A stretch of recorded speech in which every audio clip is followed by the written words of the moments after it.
السلام علیکم دوستو، بریکنگ نیوز ود معظم فخر میں خوش آمدید۔ خبر یہ ہے کہ سہیل افریدی کے دورے لاہور کے دوران جماعت کے اندرونی اختلافات نہ صرف کھل کر سامنے آ گئے ہیں بلکہ پاکستان تحریک انصاف کے اندر بھی اب مذاکرات نہ کرنے کے حوالے سے مختلف آراء سامنے آ رہی ہیں۔ ابھی ریسنٹلی یہ جو ڈائیلاگ کمیٹی سامنے آئی تھی جس کے اندر فواد چودھری صاحب، عمران اسماعیل صاحب، مولوی محمود صاحب اور دیگر لوگ شامل تھے، خیبر پختونخوا کے وزیر اعلیٰ جناب سہیل افریدی نے اس ڈائیلاگ کمیٹی کو بھی ڈس اون کرتے ہوئے پاکستان تحریک انصاف کے ان 3 سابق رہنماؤں کو بھی ڈس اون کر دیا، اور ان کا یہ واضح طور پر پیغام تھا کہ عمران خان کا یہ ماننا ہے کہ جو بھی مذاکرات کرے گا وہ غدار ہوگا، اور ان کا یہ بھی کہنا تھا کہ پانی نے مذاکرات کا اختیار پاکستان تحریک انصاف کے کسی لیڈر کو نہیں دیا۔ پاکستان تحریک انصاف کا کوئی لیڈر حکومت سے یا اسٹیبلشمنٹ کے ساتھ بات چیت نہیں کرے گا۔ ہاں، اگر کوئی بات چیت ہوگی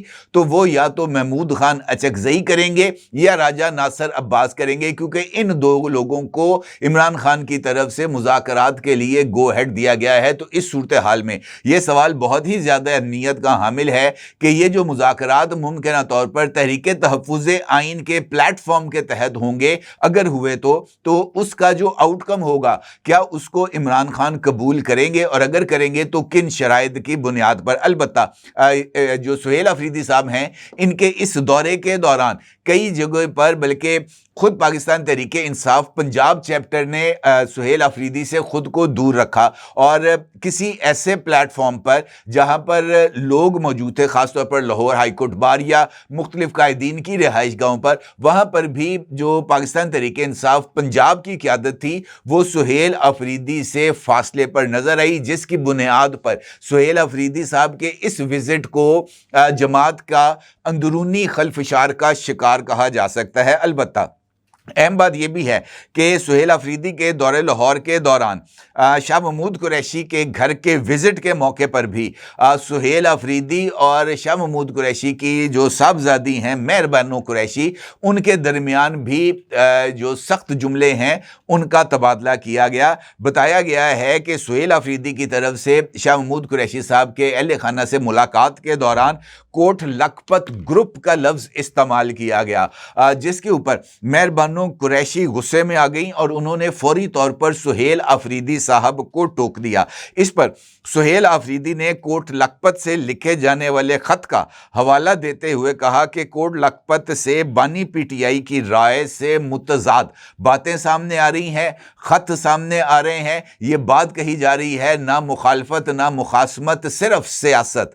تو ان کا یہ کہنا تھا کہ اس طرح کی چیزیں سامنے آنا انفیکٹ یہ پارٹی کے اندر اختلافات کا سبب بن رہا ہے، جس پر ان کی طرف سے جب یہ حوالہ دیا گیا تو مہر بانو قریشی دوبارہ غصے میں آ گئیں، اور مہر بانو قریشی نے 2 ٹوک جواب دیتے ہوئے سہیل افریدی کو مخاطب کرتے ہوئے کہا کہ ہم روز اول سے مشکلات برداشت کر رہے ہیں، ہم خیبر پختونخوا میں چھپنے نہیں گئے، بار بار ہماری وفاداری پر سوال اٹھانا نا انصافی ہے۔ مہر بانو قریشی کا یہ کہنا تھا کہ آپ ہمارے گھر آئے، ہم آپ کی دل سے قدر اور عزت کرتے ہیں، مگر یہ طرز سیاست ہمارے لیے قابل قبول نہیں۔ خیبر پختونخوا سے آخر وہ کون سا بڑا لیڈر ہے جو جیل میں ہے؟ مراد سعید آج تک مفرور ہے، آپ خود وزیر اعلیٰ بنے، بتائیں آپ کے کریڈٹ پر کیا ہے؟ یہ ملاقات جو ہے وہ اگرچہ اس کا آغاز تو بڑے خوشگوار نوٹس پر ہوا تھا، جو ہے وہ جو شاہ محمود قریشی صاحب کے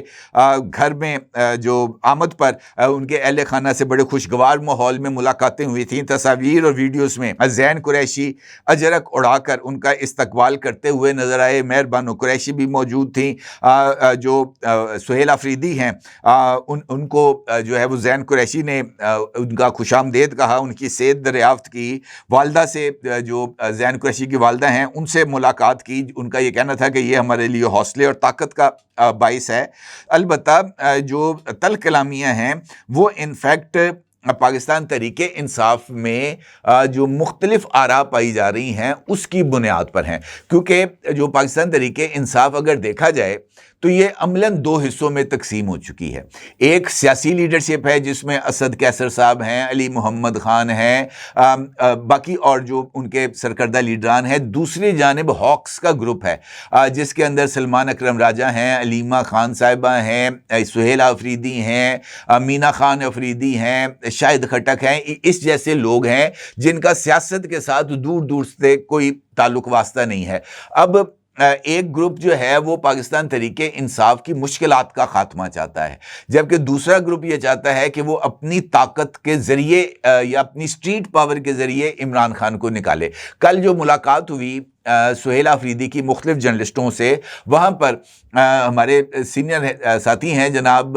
चौधरी गुलाम हुसैन साहब, उन्होंने सुहेला अफरीदी से पूछा कि आप अडयाला जेल का दरवाज़ा तोड़ के इमरान खान को कब निकालेंगे। ये इस तरह के सवाल अगर होंगे जो हैं वो चौधरी साहब की तरफ से, तो आप अंदाज़ा लगा सकते हैं कि माइंडसेट क्या है कि कानून के या आइन के दायरे की बजाय आइन से मावरा इकदाम करते हुए इमरान खान साहब को निकालना है, जिस पर सुहेला अफरीदी साहब ने उनसे ये कहा कि अभी वो वक्त ज़रा दूर है, वो वक्त अभी नहीं आया, कुछ देर बाद आएगा, तो मैं कुछ नहीं कह सकता। यानी उन्होंने इस सवाल को जो है वो टालने में ही अपनी आफियत जानी। अलबत्ता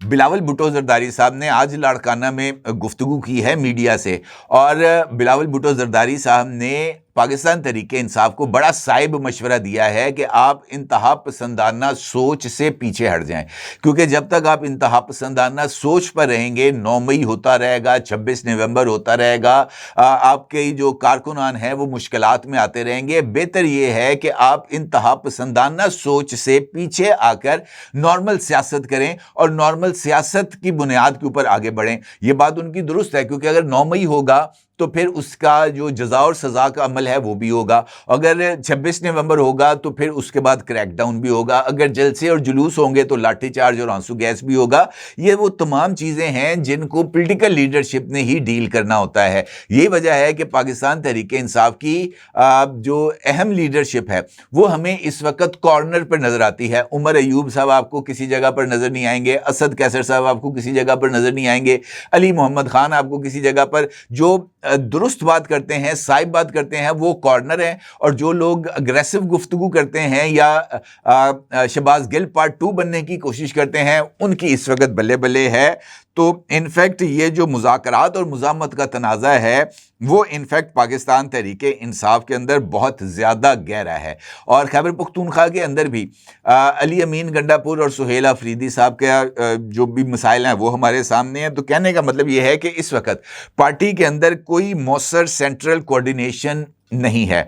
मुतअद्दिद ग्रुप्स हैं और मुतअद्दिद ग्रुप्स एक दूसरे की टांगें खींचने में मसरूफ़ हैं। माली बहरान इस वक्त मौजूद है, जो वसाइल आते हैं, फंडिंग आती है, वो वकला की तरफ खर्च हो जाती है। इवन पार्टी सेक्रेटेरिएट में मुलाजमीन को तनख्वाहें देने के पैसे नहीं है। तो इस तरह की जो सिचुएशन है वो मुझे लगता है कि पाकिस्तान तहरीके इंसाफ के लिए मुश्किलात का सबब बनेगी, और ये जो इख्तलाफात हैं, जिस तरीके से कोट लखपत ग्रुप और अडयाला ग्रुप की बात की गई है सुहेला अफरीदी की तरफ से, ये यकीनी तौर पर पाकिस्तान तहरीके इंसाफ की मुमकिन सियासी तहरीक के लिए नुकसानदेह साबित हो सकती है। अपनी राय ज़रूर इज़हार कीजिएगा। आपका बहुत शुक्रिया। अल्लाह हाफिज़।